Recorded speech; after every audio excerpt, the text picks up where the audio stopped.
Students, तो अब regular करने जा रहे हैं वही टॉपिक जो लॉकडाउन के बाद ऑफलाइन क्लास ओपन हो गया था और जहां तक हम टॉपिक कवर किए थे तीसरे चैप्टर का, उसके बाद आज स्टार्ट करने जा रहे हैं, जिसमें कुछ टॉपिक तीसरे चैप्टर में प्लेलिस्ट में जाकर के देखिए, उसमें जाने का हम उपाय भी आपको बताए हैं। तो तीसरे चैप्टर में कुछ टॉपिक बचा था, जिसमें था विद्युत धारा का औष्मीय प्रभाव, जो आप 10th क्लास में पढ़े हैं, विद्युत शक्ति 10th में पढ़े हैं, विद्युत ऊर्जा ये भी पढ़े हैं, और महत्तम शक्ति पर में ये नहीं पढ़े हैं, लेकिन यहाँ पढ़ना है बच्चों। हाँ, तो ये सारे टॉपिक को हम कवर करने जा रहे हैं बहुत ही डिटेल में। आइए स्टार्ट करते हैं, और तीसरा चैप्टर जैसे ही समाप्त होगा आ जाएंगे हम लोग चौथे चैप्टर पे। यहाँ हम लोग को पढ़ना है विद्युत धारा का औष्मीय प्रभाव। ऐसे आप विद्युत धारा का चुंबकीय प्रभाव भी आगे पढ़ेंगे, और स्टेट साहब ने गलती से ये कॉन्सेप्ट लाया, कैसे आगे के चैप्टर में हम समझाएंगे आपको। लेकिन जब किसी धारावाही चालक तार से उन्होंने ये देखा कि जब किसी धारावाही चालक तार से विद्युत धारा का प्रवाह होता है तो उसके आसपास चुंबकीय क्षेत्र उत्पन्न होता है। बड़ा इंटरेस्टिंग कॉन्सेप्ट। पहले बहुत बहुत लंबे समय अंतराल तक लोगों ने ये माना कि चुंबक ही चुंबकीय क्षेत्र उत्पन्न कर सकता है, लेकिन ऑस्टेट साहब ने जब यह कॉन्सेप्ट दुनिया को बतलाया कि धारावाही चालक तार से विद्युत धारा का प्रवाह होने के कारण चुंबकीय क्षेत्र भी उत्पन्न होता है, कयामत आ गया, तहलका मच गया, है ना। तो लेकिन आज हम जानने जा रहे हैं बच्चों विद्युत धारा का उष्मीय प्रभाव। ये क्या है? चुंबकीय प्रभाव यानी चुंबकीय क्षेत्र उत्पन्न होता है, उष्मीय प्रभाव यानी उष्मा उत्पन्न होता है। कैसे, थोड़ा फील करते हैं। जैसे आप देखते हैं बच्चों, हीटर जो घर में खाना बनाने के लिए यूज में लाते हैं, जिसमें नाइक्रोम का तार होता है ना। बल्ब जिसमें फिलामेंट होता है टंगस्टन का, है ना, जो हम लोग पानी गर्म करने के लिए छड़ का यूज करते हैं, वाटर हीटर। अच्छा, फिर हम लोग बात करते हैं रूम हीटर का।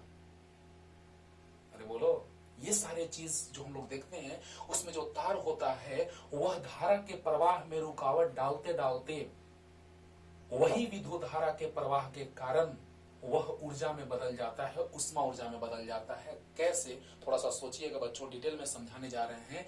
आप देखे होंगे जो फैन में कॉइल होता है, बहुत ज्यादा देर तक चलने दीजिए, उसको पकड़िए, टच कीजिए तो हाथ जलने लगता है। विद्युत धारा का औष्मीय प्रभाव, विद्युत धारा उष्मा में बदल गया, उष्मा ऊर्जा में परिवर्तित हो गया। कैसे, ये सारा चीज हम डिटेल में समझाने जा रहे हैं, लेकिन पहले थोड़ा फील लाइए कि जो बल्ब होता है, जो टंगस्टन होता है 100 वाट 220 वोल्ट का, 100 वाट 220 वोल्ट, तुरंत विद्युत शक्ति अगले लेक्चर में, जिसमें समझाएंगे कि 100 वाट 220 वोल्ट का मतलब क्या है। तो जैसे ही हम इस बल्ब को कुछ देर के बाद उसके ऊपर वाले ग्लास को टच करते हैं तो हाथ जलने लगता है। आखिर क्या हो रहा है कि वह उष्मा में परिवर्तित हो रहा है। हाँ, प्रकाश ऊर्जा में भी कुछ मात्रा उसका परिवर्तित होता है, लेकिन मुख्य रूप से उष्मा ऊर्जा में वह ऊर्जा परिवर्तित होता है, यानी विद्युत ऊर्जा उष्मा ऊर्जा में परिवर्तित हो जाता है, जिसके कारण हेडिंग पड़ा है बच्चों विद्युत धारा का औष्मीय प्रभाव। और यहीं से जूल का भी हम बात करते हैं, जूल के नियम का, कि विद्युत धारा के औष्मीय प्रभाव में जूल का नियम, यहीं से सीखेंगे हम लोग बच्चों। और आइए पूरा थ्योरी, कॉन्सेप्ट और न्यूमेरिकल, आज ये पूरा टॉपिक कवर होने जा रहा है। ओके, तो आइए कैसे, आखिर क्या होता है कि वह उष्मा ऊर्जा में परिवर्तित हो जाता है। तो सोचिए बच्चों, एक तार ले लीजिए जो प्रतिरोधक है, हम मान लेते हैं इसको, एक बैटरी से हमने इसको कनेक्ट कर दिया, जोड़ दिया।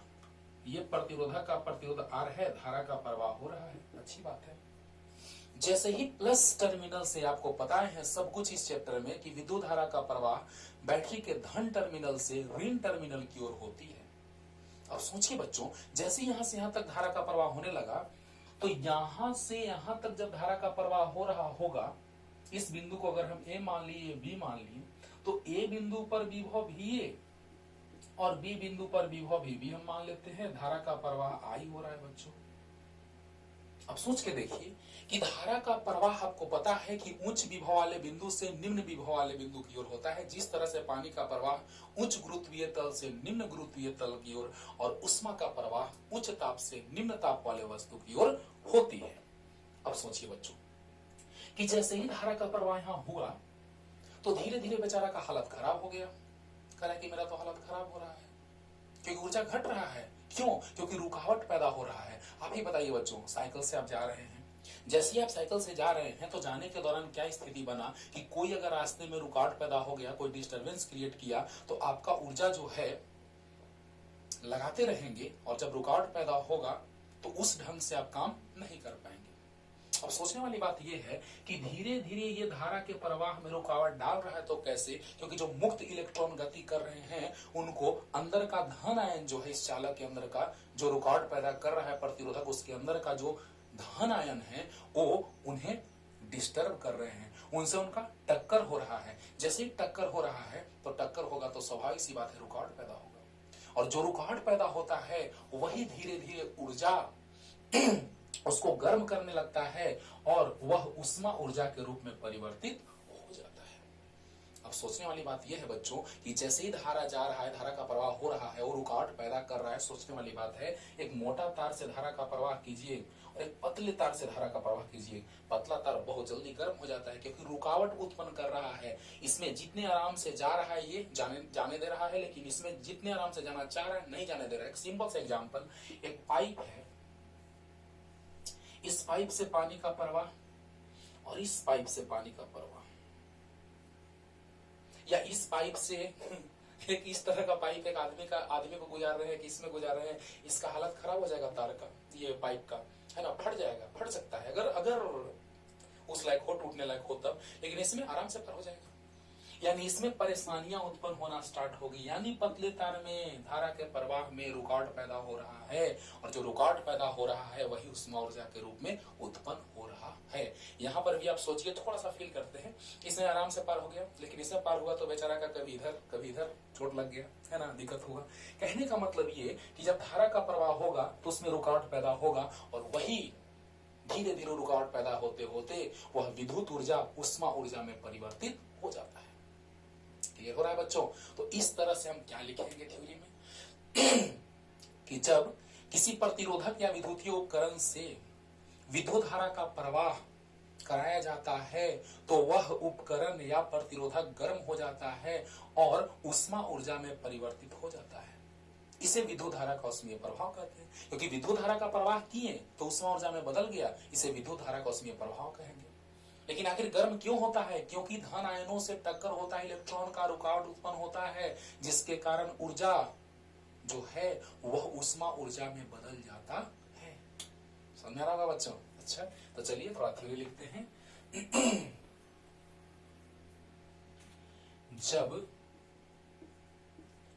जब किसी प्रतिरोधक या विद्युतीय उपकरण से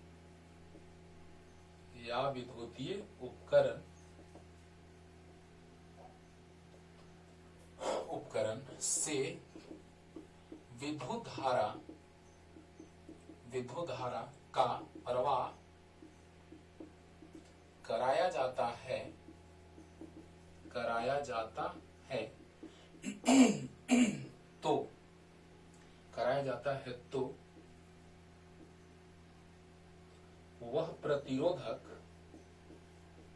वह प्रतिरोधक गर्म हो जाता है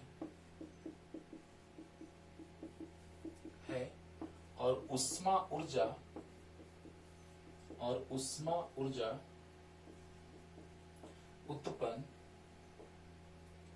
उत्पन्न हो जाती है। इसे विद्युत धारा का ऊष्मीय प्रभाव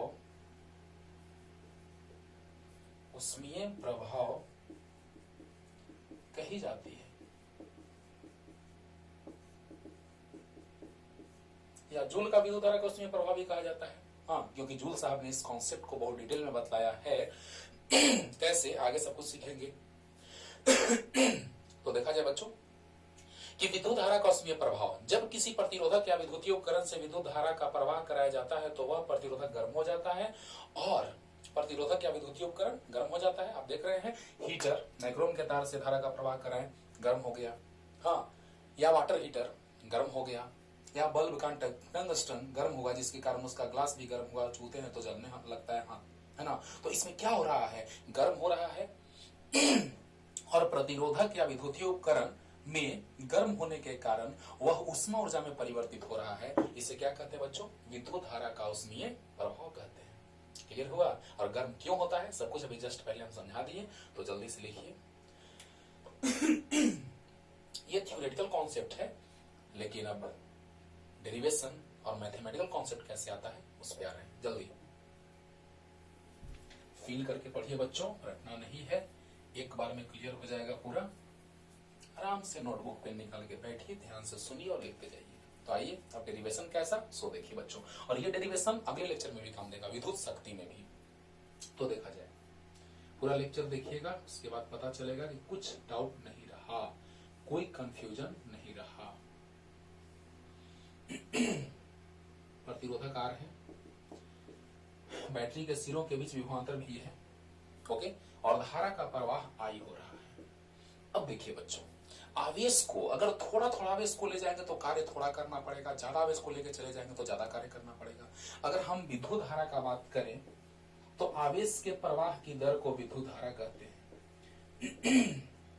जब स्टार्टिंग में आपको विद्युत धारा पढ़ाए हैं उस समय बदलाए हैं I equal to D Q by D T बदलाए हैं, और वहीं से इंटीग्रेशन समाकलन करके आता है I बराबर क्यू बाई टी।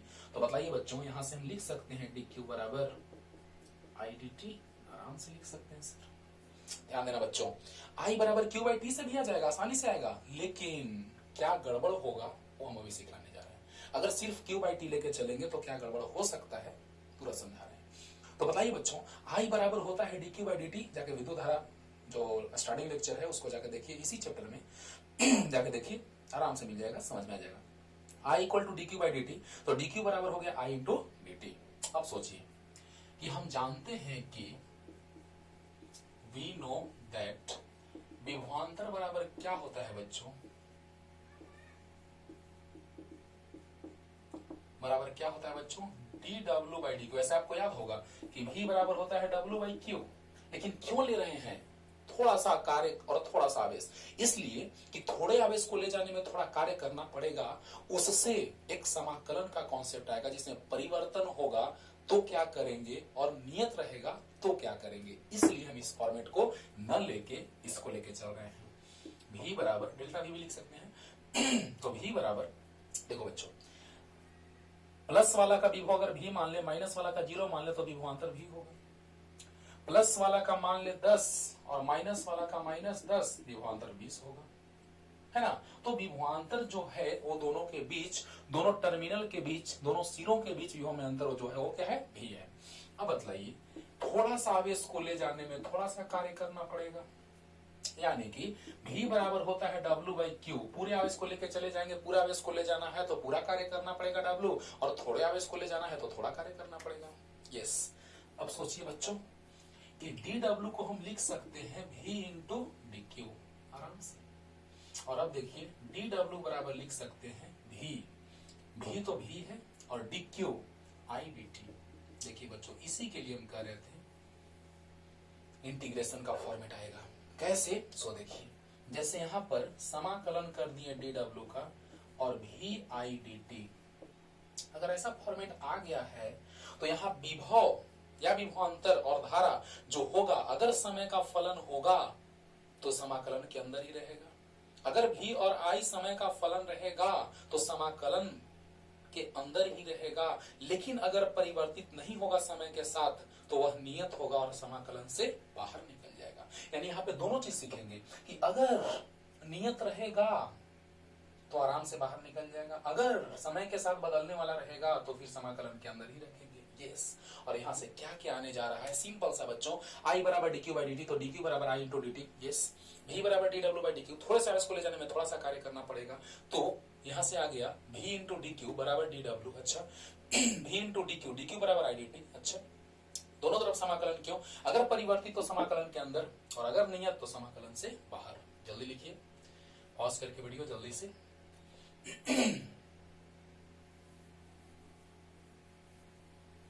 अब देखिए बच्चों, dw का समाकलन w हो जाएगा और vi समाकलन से बाहर कांस्टेंट है तो, और dt का समाकलन t हो जाएगा।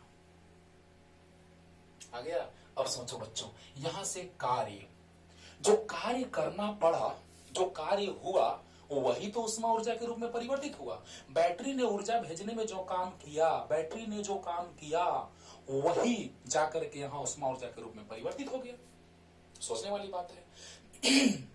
जैसे अगर यहां से धारा का प्रवाह हो रहा है तो धारा भेजने का काम कौन कर रहा है? धारा का प्रवाह हो रहा है परिपथ में, बस धारा का प्रवाह करने के लिए ये उत्तरदायी है ना। बस निम्न टर्मिनल से उच्च टर्मिनल की ओर यहाँ पे धारा को भेजने का काम बैटरी कर रहा है और यहाँ आराम से प्लस से माइनस की ओर धारा का प्रवाह हो रहा है। परिपथ में धारा को प्रवाहित कराने के लिए ये उत्तरदायी है।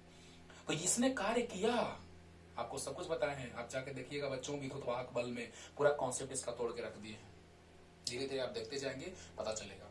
तो यहां से जो इसने कार्य किया वही इसमें उष्मा ऊर्जा के रूप में परिवर्तित हुआ। तो किया गया कार्य बराबर उष्मा ऊर्जा। अरे वाह, कार्य का रूप पहले देख लेते हैं। और W बराबर भी बराबर आई आर होता है बच्चों, ओम के नियम से। अरे वाह, भी बराबर आई आर। तो बतलाइए I इंटू टी, तो W बराबर आ गया I स्क्वायर आर टी। क्या बात है, एक और फॉर्मेट, या W बराबर, अब देखिए बच्चों यहां से भी आई टी है, भी आई टी, तो W बराबर भी, I बराबर लिख सकते हैं भी बाई आर और इंटू टी। अरे I बराबर भी बाई आर, यस सर, आराम से। तो बताइए बच्चों W बराबर क्या आ गया? भी square by R into T. यानी 3 फॉर्मेट आ गया और तीनों को याद रखना है, जो अगले लेक्चर में शक्ति में तुरंत काम देगा। अब बतलाइए, जो किया गया कार्य है वही ना उष्मा ऊर्जा के रूप में परिवर्तित हो रहा है। Yes sir. तो सोचिए बच्चों ध्यान से, भी बराबर आई आर, तो I square R into T, भी आई टी, तो भी आई के जगह भी बाई आर और इंटू टी, तो 3 फॉर्मेट आ गया, भी I T, I square R T और भी square by R into T. तो जल्दी से लिखिए इतना, जल्दी। तो किया गया कार्य जो है वही उष्मा ऊर्जा के रूप में परिवर्तित हो रहा है।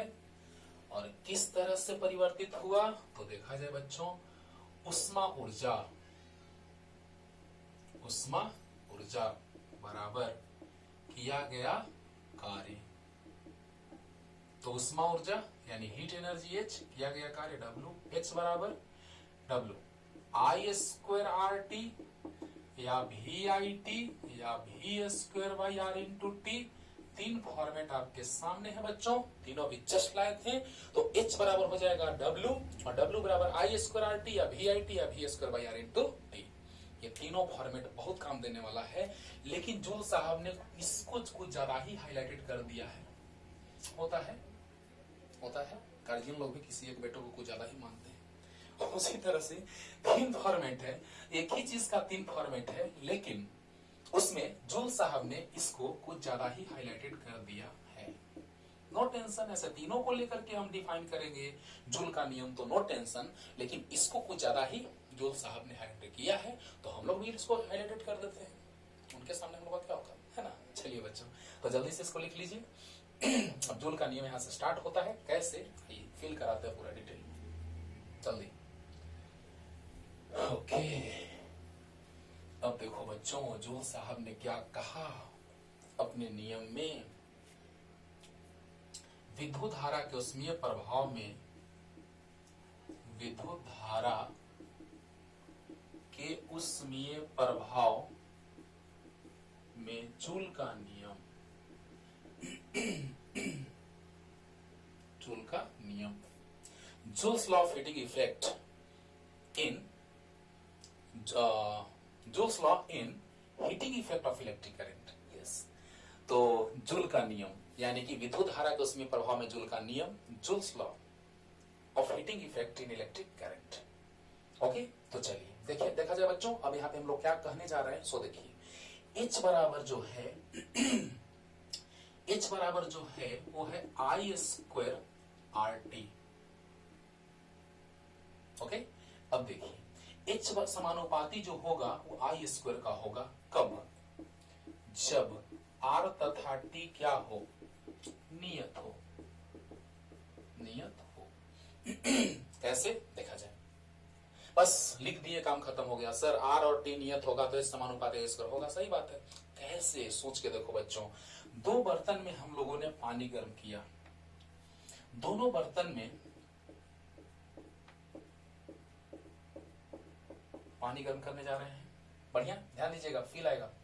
और यहाँ पे प्रतिरोध, जिस वाटर हीटर के द्वारा हम लोग पानी गर्म कर रहे हैं उसका प्रतिरोध मान लो 100 ओम है, इसका भी और 100 ओम है इसका भी।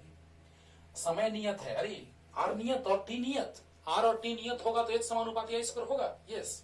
अब देखिए बच्चों, मान लिया जाए हम 30 मिनट के लिए पानी गर्म किए ये भी, और 30 मिनट के लिए ये भी। अब सोच के देखिए, आर नियत है यानी दोनों बराबर है, टी नियत है, अच्छी बात है। अगर हम पानी गर्म कर रहे हैं और यहां से अगर हम सप्लाई दे रहे हैं 5 एम्पियर का धारा प्रवाहित करके और यहाँ 10 एम्पियर का विद्युत धारा प्रवाहित करके, तो आप चेक करके देख सकते हैं कौन पानी ज्यादा गर्म हुआ होगा। सोच के देखो बच्चों, कौन पानी ज्यादा गर्म हुआ होगा। तो सोचने वाली बात यह है, आप आराम से कह देंगे कि सर ये वाला पानी ज्यादा गर्म हुआ होगा। सोच के देखिए बच्चों, बस लिख दिया जाता है हो गया, लेकिन नहीं, फील करो उसको कि आर नियत टी नियत, तो धारा का मान बढ़ाएंगे, धारा का मान बढ़ाएंगे तो उष्मा का मान भी बढ़ेगा, यानी उष्मा ऊर्जा यानी पानी ज्यादा गर्म हो जाएगा।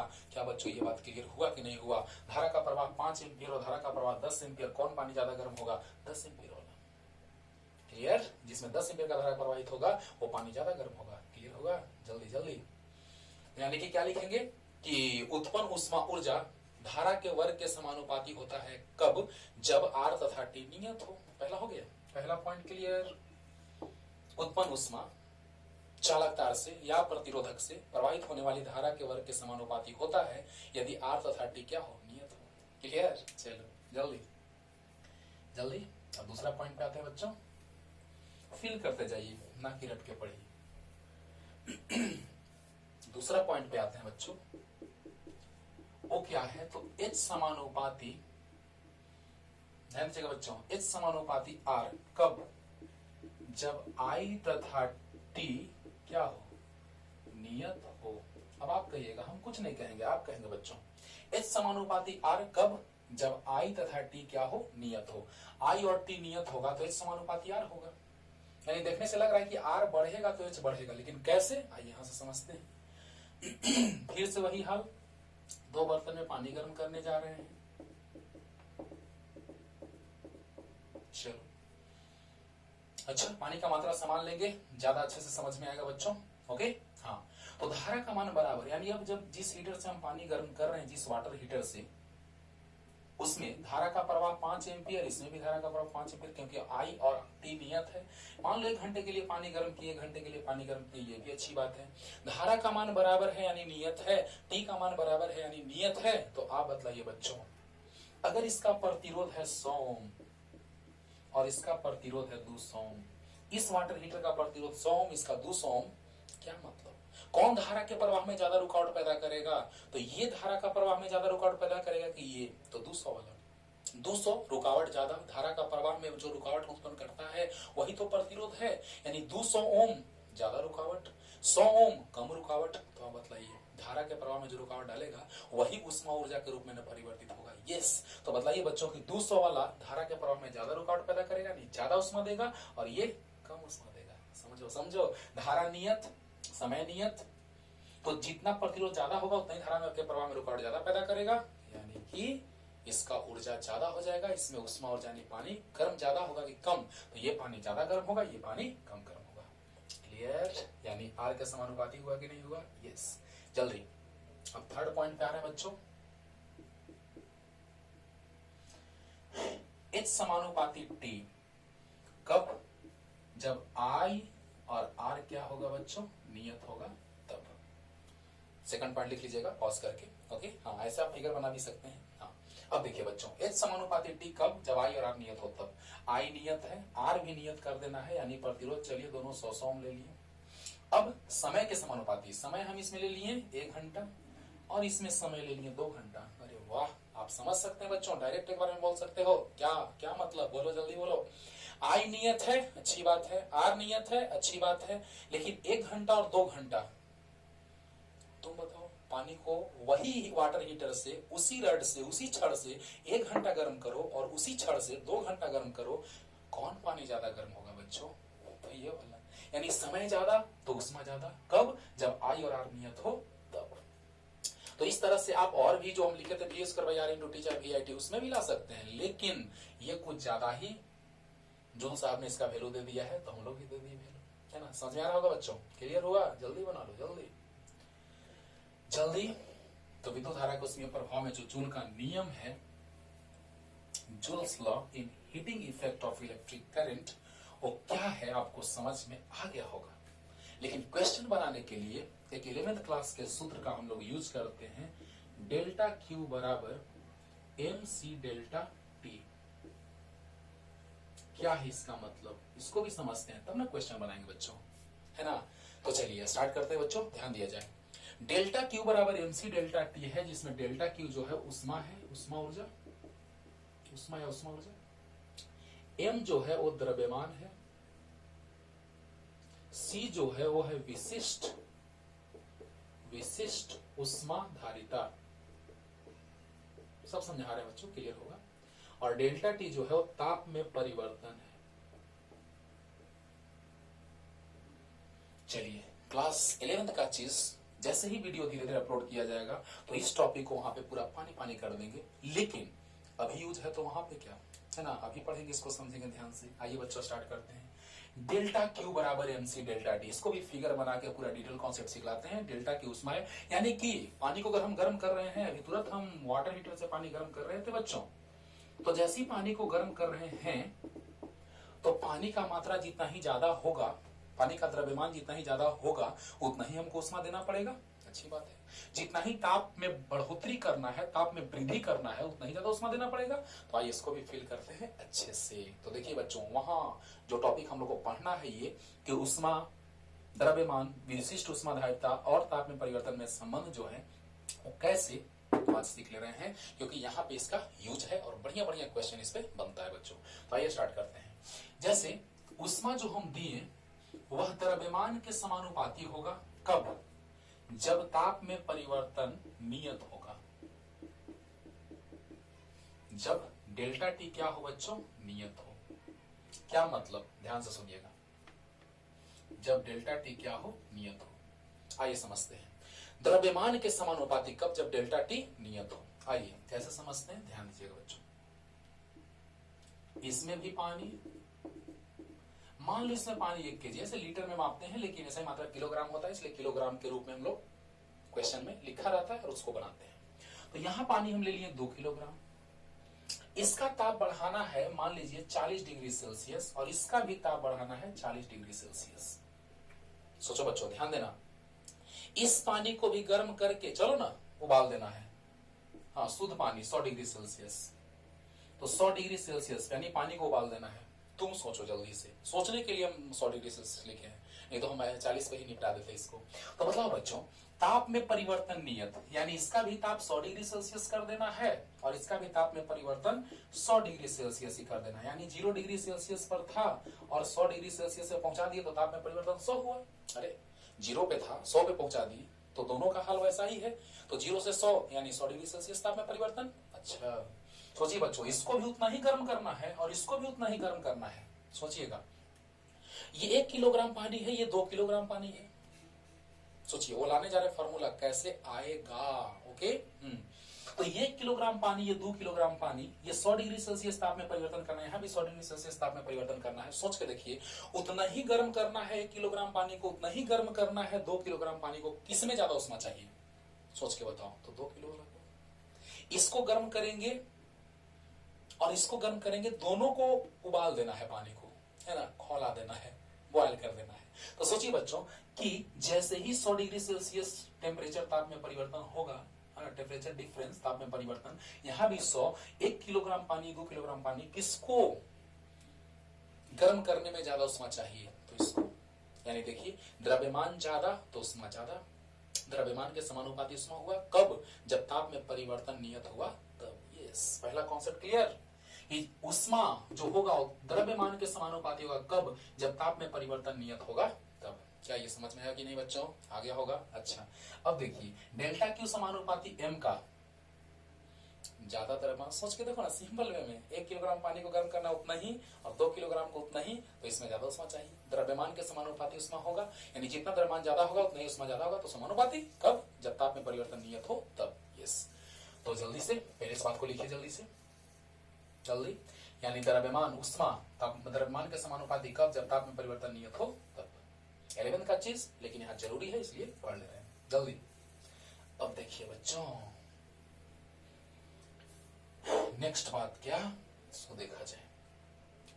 नेक्स्ट बात है कि जो ऊष्मा है वो ताप में परिवर्तन के भी समानुपाती होगा। कब? जब द्रव्यमान नियत हो तब। क्यों? सोच के देखिए, आइए मजा आएगा। अब द्रव्यमान नियत है बच्चों, छड़ से पानी गर्म कर रहे हैं, वाटर हीटर से, ब्लेड से भी गर्म किया जाता है ना, लेकिन रिस्क है ज्यादा उसमें, इसीलिए छोड़ दो। अब देखो, यहां पर हमको ताप में परिवर्तन करना है। मान लीजिए कि 0 डिग्री सेल्सियस से बढ़ा देना है 40 डिग्री सेल्सियस पर। अच्छी बात है, ये भी 1 किलोग्राम पानी है और ये भी 1 किलोग्राम पानी है बच्चों। बढ़िया, ये भी 1 किलोग्राम, ये भी 1 किलोग्राम। क्लियर? अब सोचिए बच्चों, 0 डिग्री सेल्सियस से 40 डिग्री सेल्सियस फैला देना है और इसको 0 डिग्री सेल्सियस से 100 डिग्री सेल्सियस फैला देना है। सोच के देखो, हम कुछ नहीं कर रहे हैं। देखो, यहाँ ताप में परिवर्तन जो हुआ वो 40 डिग्री सेल्सियस हुआ और यहाँ ताप में परिवर्तन जो हुआ वो 100 डिग्री सेल्सियस हुआ। अब देखिए, ये भी 1 किलोग्राम पानी, ये भी 1 किलोग्राम पानी, यानी कि द्रव्यमान नियत है। क्लियर हो रहा है ना?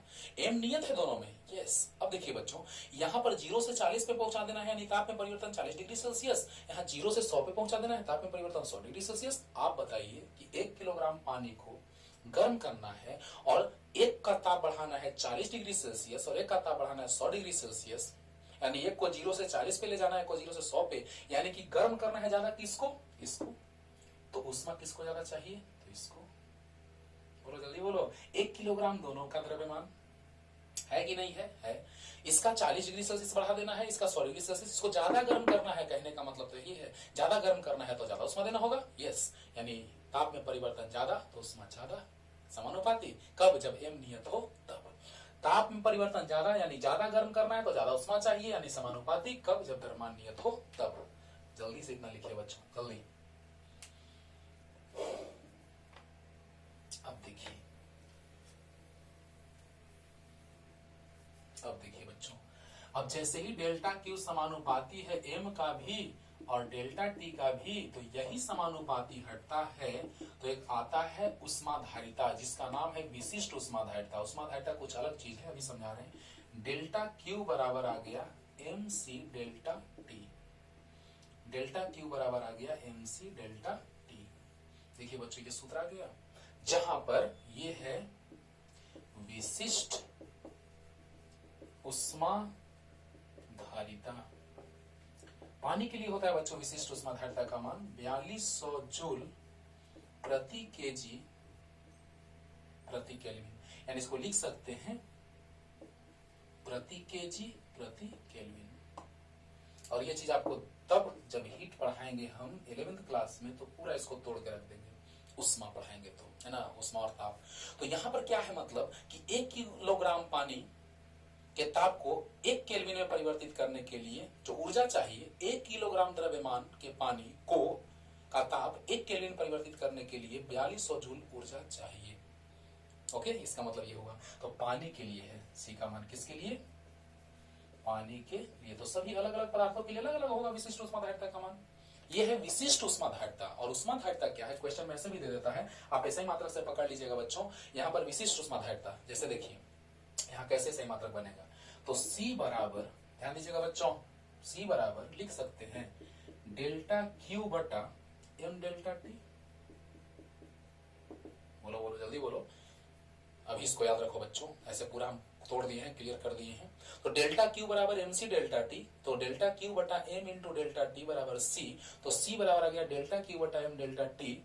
तो डेल्टा क्यू उष्मा यानी ऊर्जा, ऐसा ही मात्रक जूल, द्रव्यमान किलोग्राम, ताप में परिवर्तन ऐसा ही मात्रक केल्विन। अरे वाह, देखो तो यही है बच्चों, जूल प्रति केजी प्रति केल्विन, है ना। ये है विशिष्ट उष्माधारिता। तो विशिष्ट उष्माधारिता कैसे मात्रक से पकड़ा जाएगा, है ना, कि क्या, तो जूल में ऊर्जा चाहिए प्रति केजी प्रति केल्विन के लिए जो चाहिए वही है विशिष्ट उष्माधारिता। पहले जल्दी से यहां तक आइए, जल्दी फास्ट। अब देखा जाए बच्चों, एक है उष्माधारिता, है ना। अब प्रति केजी से मतलब नहीं है, हाँ, बस मतलब है कि कितना केजी भी रहे, कुछ नहीं उससे मतलब है, टेंशन लेना है। तो डेल्टा क्यू बटा डेल्टा टी बराबर mc। यानी यहाँ जो mc है और डेल्टा क्यू बटा डेल्टा टी है, तो यहाँ mc को जो हम कहते हैं बच्चों वो है उष्माधारिता।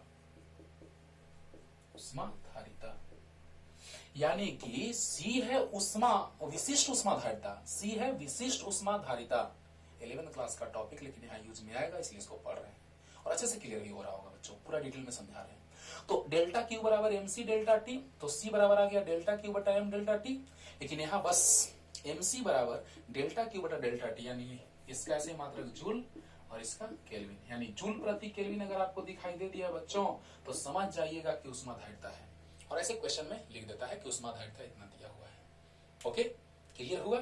तो अब हम लोग लेके आने जा रहे हैं इस पे क्वेश्चन। आप देखें कि कोई भी पदार्थ है, जैसे विद्युतीय उपकरण है, चाहे बल्ब है, बल्ब है, पंखा है, कुछ भी है, पंखा का कॉइल भी आप देखते होंगे, कुछ देर में टच करके तो हाथ जलने लगता है, क्योंकि जो कुंडली है उसमें वह विद्युत धारा के उसमें प्रभाव के कारण गर्म होना प्रारंभ हो जाता है। तो आपको बतला दिए जूल का जो नियम है विद्युत धारा के उसमें प्रभाव में, वो क्या है ना। फिर विद्युत धारा का उसमें प्रभाव वास्तव में क्या है और किस तरह से हम लोग पानी को गर्म करेंगे, कितना प्रतिरोधक के प्रतिरोध को लगाएंगे, कितना धारा का प्रवाह करेंगे तो ताप में कितना परिवर्तन आएगा, ये सारे क्वेश्चन के लिए हम फॉर्मेट तैयार कर दिए हैं। तुरंत क्वेश्चन लेके आ रहे हैं। देखिए बच्चों, एकदम आसान क्वेश्चन है ना, ध्यान दीजिएगा क्या क्या दिया है। 10 ओम प्रतिरोध के प्रतिरोधक को, यानी R दिया है 10 ओम, 20 वोल्ट विभवांतर के बैटरी भी दे दिया है 20 वोल्ट के साथ परिपथ में जोड़ी जाती है, तो बताएं कि 10 सेकंड में कितना उष्मा ऊर्जा उत्पन्न होगा, यानी T बराबर कितना 10 सेकंड। अब देखिए बच्चों, इसमें क्वेश्चन एक तो ये हो गया, जैसे तीन क्वेश्चन इसमें बन सकता है। H बराबर I square R T, H बराबर V square by R T और H बराबर V आई टी पर, तीनों पे 3 क्वेश्चन बन गया। हाँ, किसी में धारा दे देगा, प्रतिरोध दे देगा, समय दे देगा, तो हम लोग H निकाल लेंगे आराम से। किसी में V दे देगा, R दे देगा, T दे देगा, क्वेश्चन बना लेंगे आराम से। किसी में V दे देगा, I दे देगा, T दे देगा, आराम से। लेकिन इसमें दिया क्या है, तो R दिया है, V दिया है, T दिया है, V दिया है, R दिया है, T दिया है। वाह रे वाह, क्लियर हो गया, वाह बन गया। तो देखिए बच्चों, लेकिन एक चीज ध्यान में रखिएगा, 10 सेकंड में कितना उष्मा ऊर्जा कैलोरी में उत्पन्न होगा। आपको याद होगा बच्चों कि एक कैलोरी में 4.18 या 4.2 जूल होता है, ये तो याद होगा बहुत पहले से ही बच्चों। एक कैलोरी बराबर होता है 4.2 जूल या 4.18 जूल। यस, अब देखिए बच्चों क्या हो जाएगा उष्मा ऊर्जा का सूत्र, तो V square by R into T होगा।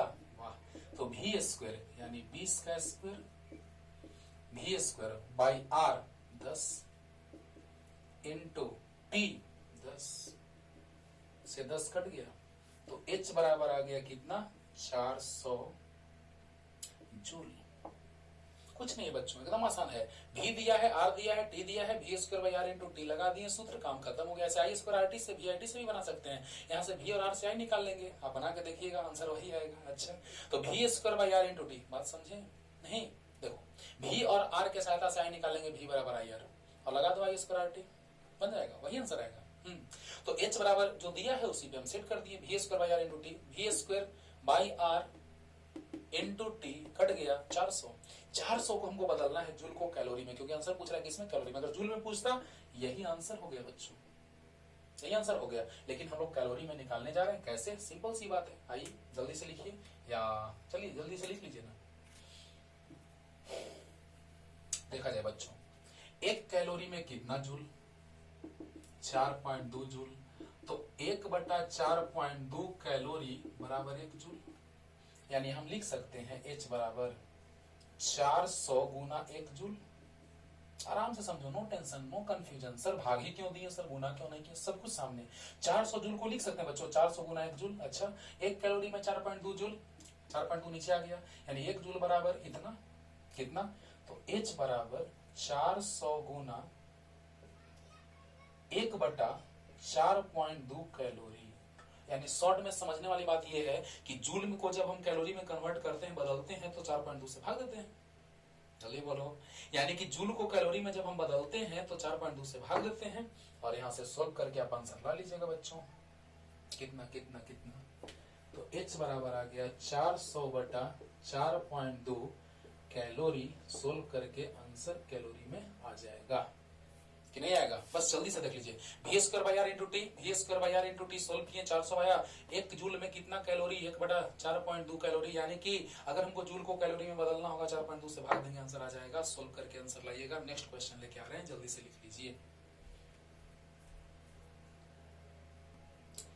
देखिए बच्चों, नेक्स्ट क्वेश्चन लेके आ गए। बहुत ही अच्छा क्वेश्चन, बहुत ज्यादा टफ नहीं लेकिन है इंटरेस्टिंग। क्वेश्चन क्या है? शक्ति। शक्ति के बारे में तो हम अगले लेक्चर में बताएंगे, लेकिन शक्ति आपको याद होगा, कार्य करने की दर को शक्ति कहते हैं, है ना? तो यहां से आ जाएगा कार्य बराबर शक्ति गुना समय। और कार्य जो है, हाँ, पानी जब गर्म करना है हमको तो वही कार्य उष्मा के रूप में बदल जाएगा। अभी तुरंत कार्य को उष्मा के रूप में बदल लेते हैं। हाँ, तो देखिए बच्चों क्या कर रहा है, एक ताप कुंडली जो 2000 वाट की है को एक विद्युत केतली, मतलब पानी को गर्म करने के लिए, है ना, रखा गया एक बर्तन केतली में रखी जाती है। 1 किलोग्राम पानी का ताप, ऐसे पानी को हम लीटर में अगर मापते हैं ऐसे, लेकिन ऐसा ही मात्रा किलोग्राम होता है इसलिए किलोग्राम ले लेते हैं बच्चों। 1 किलोग्राम पानी का ताप 4 डिग्री सेल्सियस से 100 डिग्री सेल्सियस तक बढ़ाने में यह कितना समय लेगी? वाह! लेकिन एक चीज ध्यान देना है, पूरा का पूरा ऊर्जा पानी को गर्म करने में नहीं लग रहा है, केवल उष्मीय ऊर्जा का 80% ही ताप बढ़ाने में प्रयुक्त होता है। तो समय कितना लगेगा? 4 ऑप्शन है, 252, 250, 245, 247। ओके, तो आइए बच्चा स्टार्ट करते हैं। बस अगले लेक्चर में शक्ति का बात करेंगे। कार्य करने की दर को शक्ति कहते हैं, तो शक्ति बराबर कार्य बटा समय, तो कार्य बराबर शक्ति गुना समय, और वही कार्य उष्मा का रूप, यानी H बराबर P इंटू टी। क्लियर? लेकिन इसका कितना प्रतिशत? 80%। यानी देखिए तो बच्चों, उष्मा ऊर्जा जो है, ध्यान दीजिएगा कितना, तो आपको पता है कि जैसे ही पानी को गर्म करेंगे तो जो हमको ऊर्जा जो हम देंगे वही पानी को गर्म करने में प्रयोग में लाया जाएगा। यानी कहने की बात क्या, तो H बराबर कितना, तो P इंटू टी। लेकिन H डैश, क्यों H डैश? क्योंकि इसका कितना प्रतिशत? 80%। तो बोलिए बच्चों, समझ में आ रहा है कि नहीं आ रहा है? बोलिए जल्दी से। मतलब कि अगर हम पानी को गर्म कर रहे हैं, किसी, मान लिया जाए कि हम छड़ के द्वारा पानी, यहाँ पे पानी को गर्म करें, किलोग्राम पानी को, समझिएगा ध्यान से। एक छड़ ले लिए हम, वाटर हीटर, है ना, और इस छड़ के द्वारा हम पानी को गर्म कर रहे हैं, ठीक है? तो ये जो दे रहा है, इसका शक्ति मान लिया जाए कितना, ताप कुंडली जो 2000 वाट की है, 2000 वाट का ये शक्ति का है, ठीक है? तो आप बताइए बच्चों, भी तुरंत समझाए हैं कि P बराबर W/T, तो W बराबर P इंटू टी, और यहां से भी बताएंगे कार्य जो है वही उष्मा ऊर्जा में बदल रहा है, तो अच्छी बात है, H बराबर P इंटू टी। लेकिन क्यों H डैश? क्योंकि कुल ऊर्जा जो है वह उष्मा ऊर्जा में बदल नहीं रहा है, केवल उष्मीय ऊर्जा का 80% ही ताप बढ़ाने में प्रयुक्त होता है। यानी क्या P कितना है? 2000। समय तो निकालना है, ये समझ में आ गया होगा बच्चों, मिटा देते हैं। चलिए पॉज करके लिख लीजिएगा, नहीं हुआ होगा तो। और 80% यानी 80/100, 2 0 से 2 0, 8 दूना 16, 100 टी। ओ, H डैश आ गया बच्चों। और ये जो उष्मा दिया जा रहा है इस हीटर के द्वारा, वही तो यूज में लाया जाएगा पानी को गर्म करने में।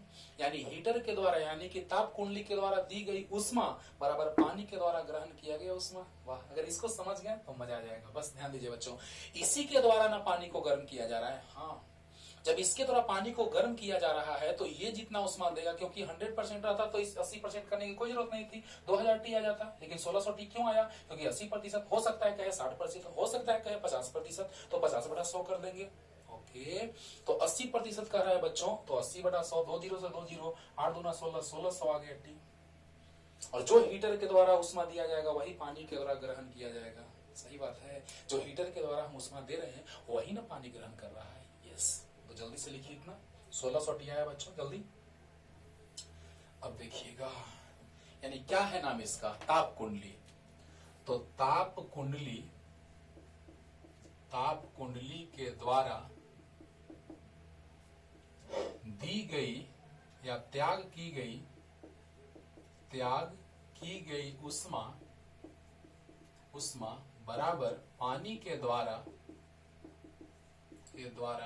उष्मा ऊर्जा कर देते हैं, पानी के द्वारा ग्रहण किया गया उष्मा ऊर्जा।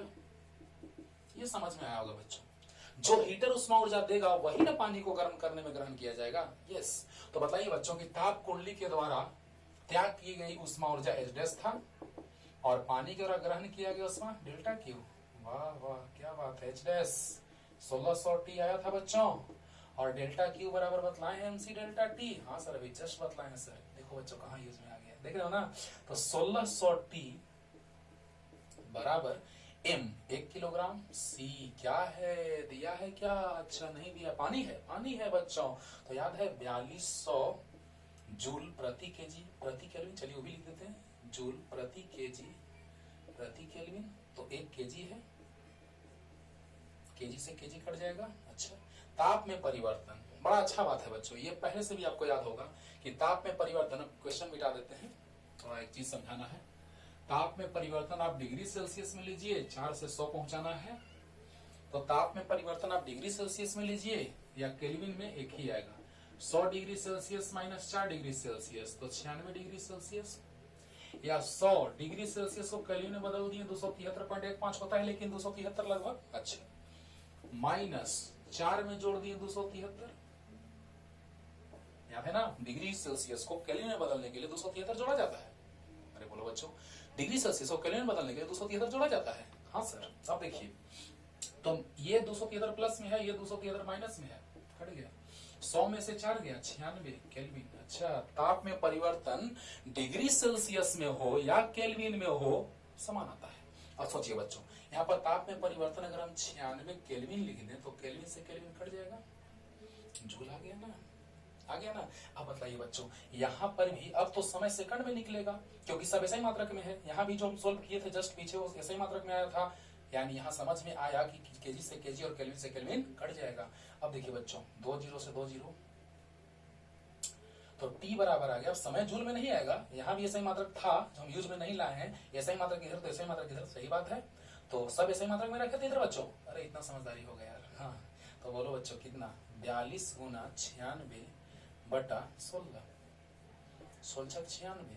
वाह, तो T बराबर 6 गुना 12 की 2 हासिल 1, 6 चौका 24 25। अरे वाह, सेकंड कितना आया बच्चों, बोलिए जल्दी से। जो हीटर के द्वारा दी गई उष्मा है वही पानी का ग्रहण किया गया उष्मा ऊर्जा होगा। अरे वाह, तो बताइए बच्चों 1600 T बराबर MC डेल्टा T, हम समझाने के लिए बस ले लिए ऐसे, केल्विन केजी जूल ऐसे ही मात्रक में, इधर भी ऐसे ही मात्रक में, इधर भी ऐसे ही मात्रक में, समय ऐसे ही मात्रक में, सेकंड आएगा। अरे वाह, 252 यानी ये ऑप्शन। समझ आया बच्चों। तो इसी तरह का और क्वेश्चन लेके आ रहे हैं और कुछ होमवर्क भी दे देंगे, आराम से बनाइएगा, 100% बनेगा। तुरंत लेके आ रहे हैं नेक्स्ट क्वेश्चन लेके आ गए बच्चों। और ये क्वेश्चन अगर हम बना दिए, बन गया, आसान है, ज्यादा टफ नहीं है। तो अगले क्वेश्चन का अगर हम बात करें तो आप आराम से बना लीजिएगा। बस श्रेणी क्रम समूहन का कॉन्सेप्ट और समानांतर क्रम समूहन का कॉन्सेप्ट थोड़ा सा यूज में आएगा और बाकी कॉन्सेप्ट वही है। जैसे यहाँ पे हम यूज में लाए हैं क्या, उष्माधारिता, वे तुरंत समझाए हैं। डेल्टा क्यू बराबर MC डेल्टा T, तो डेल्टा क्यू बटा डेल्टा T बराबर MC। नहीं पता चलेगा तो ऐसे ही मात्रा से पकड़ना। जूल प्रति केल्विन, देखो बच्चों, डेल्टा क्यू जूल, ताप में परिवर्तन केल्विन। अच्छा, मतलब MC का मान दिया हुआ है, जूल प्रति केल्विन कहने का मतलब MC का मान दिया। देखो बच्चों कितना आसानी से। अगले क्वेश्चन में भी हम जो देने जा रहे हैं उसमें 2 क्वेश्चन देंगे, आप आराम से बनाइएगा, 100% बनाइएगा, कमेंट कीजिएगा, नहीं बनेगा तो अगले लेक्चर में उसको बतलाएंगे, लेकिन बनाइए, कोशिश कीजिए। तो देखिए बच्चों, कमेंट कीजिएगा आंसर बना के। डेल्टा क्यू बराबर MC डेल्टा T, तो delta Q by delta T यानी कि जूल प्रति केल्विन जो आया वो MC आया। अच्छा, देखो बच्चों, अब इसी का यूज करेंगे, आइए देखिए। और जस्ट इसी पे है बच्चों, प्लीज अगले को बनाइएगा जो हम होमवर्क देंगे। 100 ओम प्रतिरोध के कुंडली को 6 वोल्ट के बैटरी से जोड़ा जाता है। यह माना गया है कि कुंडली में उत्पन्न उष्मा इसके ताप को बढ़ाता है ना। अच्छा, यदि कुंडली का उष्माधारिता यानी MC दिया हुआ है 4 जूल प्रति केल्विन हो तो कुंडली का ताप 15 डिग्री सेल्सियस बढ़ाने में कितना समय लगेगा। वाह रे वाह, यानी कि कुंडली के द्वारा जो दिया गया उष्मा है वह ताप को बढ़ा रहा है। यानी कैसे, तो देखा जाए बच्चों, R दिया है कितना 100 ओम, भी दिया है कितना 6 वोल्ट, समय निकालना है क्या, कितना समय लगेगा, अच्छा समय वाट। तो बताइए बच्चों कि हम लिख सकते हैं कि भी आर और टी में संबंध क्या होता है, तो H बराबर हम लिख सकते हैं डेल्टा क्यू आराम से। क्यों, क्योंकि जो अभी तुरंत हीटर वाला समझाते कि जो हीटर उष्मा देगा वही पानी ग्रहण करेगा, तो जो उष्मा मिला वही उसके ताप में परिवर्तन करा रहा है। अच्छा कैसे, ध्यान दीजिए, H भी square by R T, H बराबर भी square by R into T बराबर delta Q MC delta T. वाह क्या बात है, जितना उष्मा दिया जाएगा वही न ग्रहण करेगा, जितना उष्मा दिया जाएगा वही न ग्रहण करेगा। यस, तो बताइए H बराबर भी square by R into T बराबर MC डेल्टा टी। अच्छा भी स्क्वायर 6 का square by R 100 into T. अच्छा m कितना, अच्छा MC यानी कि आपको अभी जस्ट बताएं बच्चों कि MC दिया है 4 जूल प्रति केल्विन। जूल प्रति केल्विन अगर दे दिया यानी MC दिया है तो 4 जूल प्रति केल्विन, अच्छी बात है, जूल प्रति केल्विन। ताप में परिवर्तन, ओ अभी तुरंत समझाया कि डिग्री सेल्सियस में लीजिए या केल्विन में लीजिए, एक ही आएगा। जैसे देखिए बच्चों 15 डिग्री सेल्सियस बढ़ाना है यानी 0 रहा होगा 15 करना है, तो 0 से 15 यानी 15 डिग्री सेल्सियस बढ़ रहा है।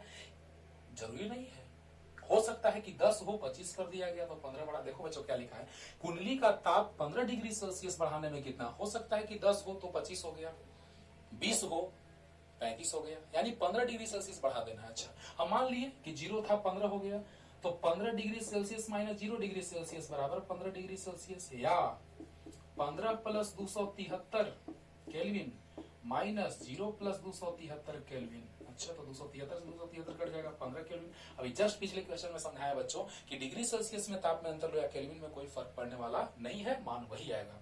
तो बताइए बच्चों 15 केल्विन से केल्विन कट गया, और जो ये ऊर्जा है वो जूल में, ये भी जूल में, यानी ऐसे ही मात्रा वैसे ही मात्रा बराबर। अच्छा तो समय सेकंड में आ जाएगा। अच्छा तो देखिए बच्चों क्या आ जाएगा, बस सोल्व कर देना है, समझ में आ रहा है बच्चों। जो उष्मा दिया गया वही ग्रहण किया गया, जो दिया गया वही ग्रहण किया गया। तो दिया गया कितना, भी square by R into T, ग्रहण किया गया कितना, MC डेल्टा टी। इसी का बैकग्राउंड तो तैयार किए हैं। तो भी square by R into T बराबर MC का मान दिया है, पूरा MC का मान एक साथ दिया है बच्चों, और इंटू डेल्टा टी। केल्विन से केल्विन कट गया, ऐसे मात्रा इधर भी ऐसे मात्रा इधर भी, काम खत्म। जल्दी उतारिए, इतना जल्दी, ये साइड में छोड़ दीजिए इसको, जल्दी। चलो बच्चों अब देखा जाए,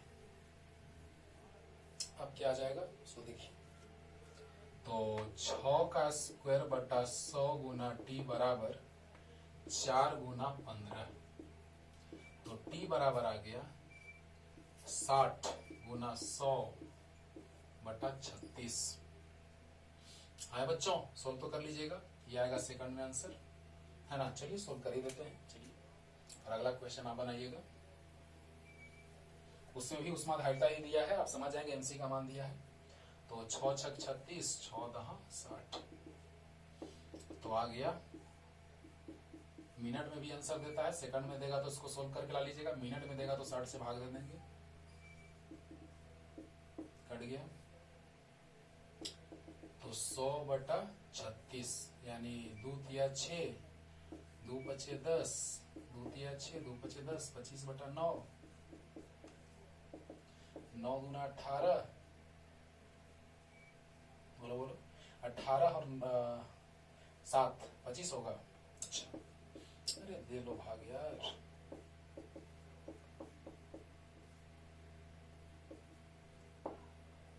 9 8 72 लगभग 8 यानी 2.8, लगभग 7 के बाद ज्यादा आएगा 5 से तो 8 हो जाएगा।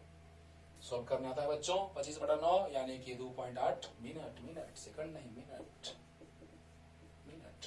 तो इस तरह से क्वेश्चन आप देखें कि विद्युत धारा का उसमें प्रभाव क्या है, किस तरह से सोचिए बच्चों कि अगर हम 100 ओम प्रतिरोध के कुंडली लेंगे, 6 वोल्ट विभवांतर देंगे, तो 2.8 मिनट में क्या होगा, तो ताप में परिवर्तन 15 डिग्री सेल्सियस हो जाएगा। बात समझ आ रहा है ना, अरे वाह। तो नेक्स्ट क्वेश्चन लेके आ रहे हैं, जो होमवर्क देते हैं आप बनाइएगा। देखिए बच्चों ये क्वेश्चन है, थोड़ा सा समझा देते हैं, होमवर्क है आपका, बनाइएगा। कैलोरीमीटर एक बर्तन है जिसमें हम 11th क्लास में डिटेल में इसका समझाएंगे, लेकिन उससे कोई मतलब नहीं है। बर्तन और पानी का ताप तो एक साथ बढ़ेगा, जब पानी गर्म होगा तो बर्तन और पानी का ताप एक साथ बढ़ेगा, इसीलिए दोनों के समूह का, पानी का और कैलोरीमीटर जो उपकरण है उसका एक साथ ऊष्माधारिता दिया है इतना। ऊष्माधारिता भी बताएं, एमसी को कहते हैं ऊष्माधारिता, यानी कैलोरीमीटर तथा पानी के निकाय की ऊष्माधारिता 2000 जूल प्रति केल्विन है। पानी गर्म जो होगा वह 2 ओम के द्वारा होगा। तो पहले सोल्व करेंगे, दोनों समांतर क्रम, फिर श्रेणी क्रम, फिर धारा निकालेंगे, फिर इससे धारा निकालेंगे और सोल्व करेंगे। ये थोड़ा सा टफ है, इसलिए कि पीछे जब हम आपको पढ़ाए हैं धारा के बारे में, विद्युत धारा कैसे निकाला जाता है, किरचॉफ के नियम से आप बनाइए बच्चों, या फिर डायरेक्ट बनाइए सोल्व करके, समांतर क्रम, श्रेणी क्रम, धारा निकालिए, है ना, तो उससे बनाइएगा। और यहाँ पे दिए गए चित्र में 30 मिनट में पानी का ताप कितना बढ़ जाएगा, ऊष्माधारिता दिया हुआ है। यहाँ पे हम धारा निकाल लेंगे कैसे, तो धारा पहले ये दोनों को सोल्व करेंगे, फिर इसको सोल्व करेंगे, धारा निकाल लेंगे, दोनों समांतर क्रम में है तो आई आर करके यहाँ से धारा निकाल लेंगे, और I square R into T, minute में तो सेकंड में करके, और एमसी डेल्टा टी आंसर। और अब ई जल जाएगा अगले क्वेश्चन में। ऊपर दिए गए प्रश्न में यदि 6 ओम प्रतिरोध का प्रतिरोध नष्ट हो जाए तो अब 30 मिनट में पानी का ताप कितना बढ़ जाएगा। अब ये जल गया तो अभी रुकावट कम पैदा करेगा, यानी कि ताप और बढ़ जाएगा थोड़ा ज्यादा, इसके तुलना में उसका ताप बढ़ जाएगा ज्यादा, उस क्वेश्चन में ताप ज्यादा बढ़ जाएगा। अच्छा, पानी का ताप, यानी कि एक साथ कैलोरीमीटर और पानी का ताप बढ़ेगा। सोल्व कीजिएगा बच्चों, ये हटेगा तो बस यहाँ से धारा ऐसे ऐसे जाएगा। अरे वाह, सोल्व आराम से होगा बच्चों। पीछे पूरा का पूरा लेक्चर देखो, विद्युत धारा का लेक्चर जैसे स्टार्ट करोगे देखोगे तो पूरा क्लियर होगा 100%। और ऐसे आपको सोल्व करने आता है, 10th क्लास में भी आप सोल्व करते थे। श्रेणी समानांतर क्रम, फिर श्रेणी क्रम, धारा निकालते थे। धारा का मान इससे चाहिए, इससे आई स्क्वायर आर टी बराबर एमसी डेल्टा टी आंसर। इसमें आई निकल जाएगा तो I square R into T बराबर एमसी डेल्टा टी बन जाएगा बच्चों। और ये हट जाएगा तो फिर आई इससे निकाल लेंगे, तो इससे आई निकाल लेंगे, फिर आई स्क्वायर आर इंटू टी और एमसी डेल्टा टी। बहुत आसान है बच्चों, आराम से बनेगा, बनाइए। नहीं बनेगा तो अगले लेक्चर में इसको बताएंगे।